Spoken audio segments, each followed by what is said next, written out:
Hey guys, it is Clay at CPAP My Way, cpapmyway.com.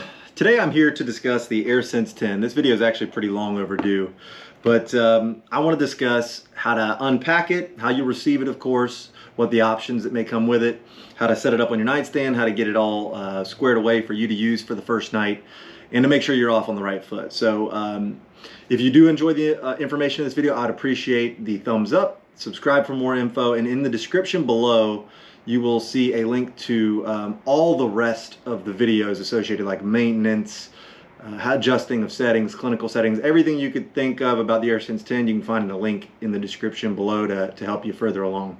So let's jump in on unpacking and setup here. All right, so when you receive your AirSense 10, more than likely it's gonna be in a nice travel case like this. When you flip the travel case open, before we get to the equipment at all, I just wanna point out right up top here, you've got some really good information on the My Air app, which you should download and link to the machine if it's a linkable machine. Obviously a quick little card on the AirSense 10 and the user manual in case you really like reading those, but most people watch YouTube videos, so you can leave those tucked in there if you're not planning on reading it. The app is a good app, the My Air app. It'll take you through a nice little setup. When you open the case itself here, I'll just tip it up so you can see it. The first thing you're gonna notice is that you've got the actual CPAP here. Locked in on the side. All right, so we'll get that out first. Next thing, you're gonna have a water chamber over on the side compartment. They separate those, they make you separate those so that when you pack it up for a trip, you don't forget to take the water chamber out and empty it. As long as it's separate, you wouldn't accidentally get water into the machine and ruin it, so that's why they separate them. In the front compartment, you're gonna have your power converter brick, your AC power cord, because we are in the US here. And in the back, you're going to have a tube. This one happens to be a heated tube, but it may also be a standard tube, which I'll grab one of those for demonstration's sake here as well. And we can look at both options. So let's set this thing up and get you started for night one. All right, so when we're getting ready to assemble the machine, the first thing we want to do is connect the power. On the back of the AirSense 10, there's a little opening to the right of the barcodes, and that is where you will plug in your converter brick plug.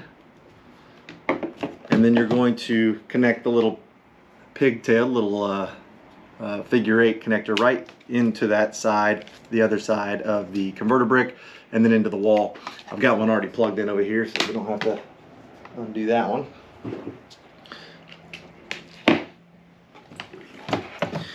All right, you'll notice that the machine power's on. You'll start to see it going through a little bit of a setup screen here. More often than not, you're not going to have an SD card, which I'll show you in the maintenance video. But the SD card isn't really needed these days because most of these have a built-in cell modem and they're relaying the data back to your provider and your doctor. So you'll just hit OK. If you want an SD card, we have them for sale. I'll put a link in the description. So once we've got it ready to rock and roll here, the next thing we're going to do, and I'm going to assume that you're probably about to use this, I will suggest that even if it's not bedtime, go through this process a few hours ahead of bedtime and wear the machine a little bit ahead of bedtime, and it will really help you with the acclimation process on this. It is the worst time on the planet to learn something new as you're trying to fall asleep. Keep that in mind. Use it for a couple hours before bed and you will have a much better first night on CPAP. So first thing you're going to want to do is add some water to the chamber. The water chamber has a little gator mouth lid, right? You just unclip it right there, open it up, fill with distilled water to that maximum line right there. Close it gently, keep it level, and slide it in on the side. This is where you're going to want to make sure you have the machine on a level surface, because if sitting on a stack of books or something on your nightstand and you get water back into the machine, it's not going to be a good thing. It needs to remain on a level surface. If you're going to move the machine after you've put water in it, take the water chamber out to make sure you don't have any water intrusion in the machine.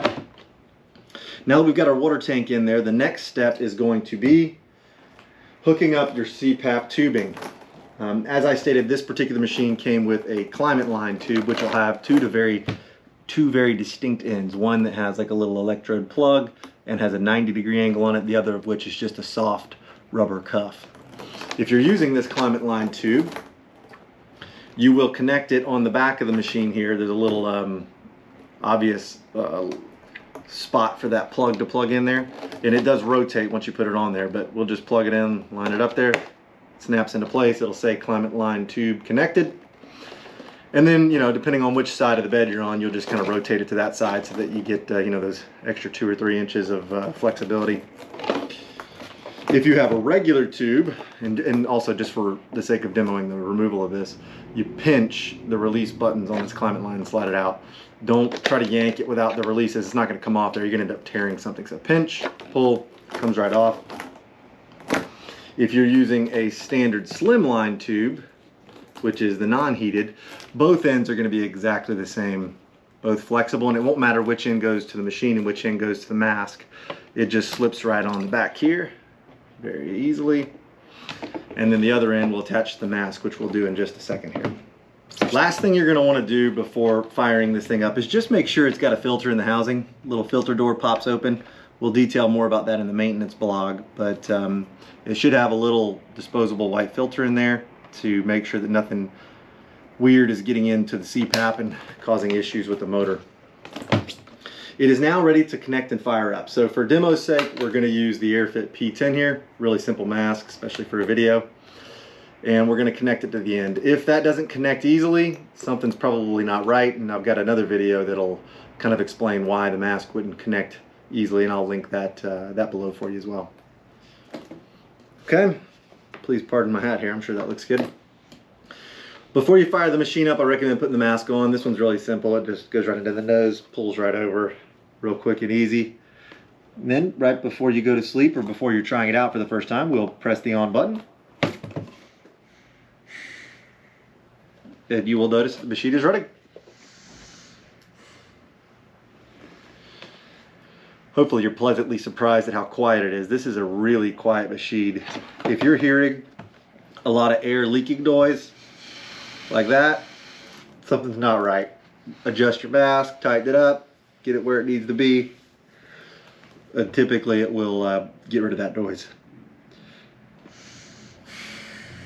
All right, you also notice that the screen goes dim very quickly. That is perfectly normal. If you want to see what's going on, press the front knob one time, and it will wake it back up for you so you can see what pressure it's at and feel good about it running, because it's so quiet. Sometimes people mistake it for being off. And in the morning, or when you're done with it, just press the power button on the top again. The machine shuts off, and you have hopefully had a wonderful first night's sleep. Cover the hat hair back up. Again, we appreciate you watching. If you've got any questions or comments, throw them in the comments below. I'll be happy to expand on that. Hit us with a thumbs up if you enjoyed the content, and subscribe for more info. Thanks for watching.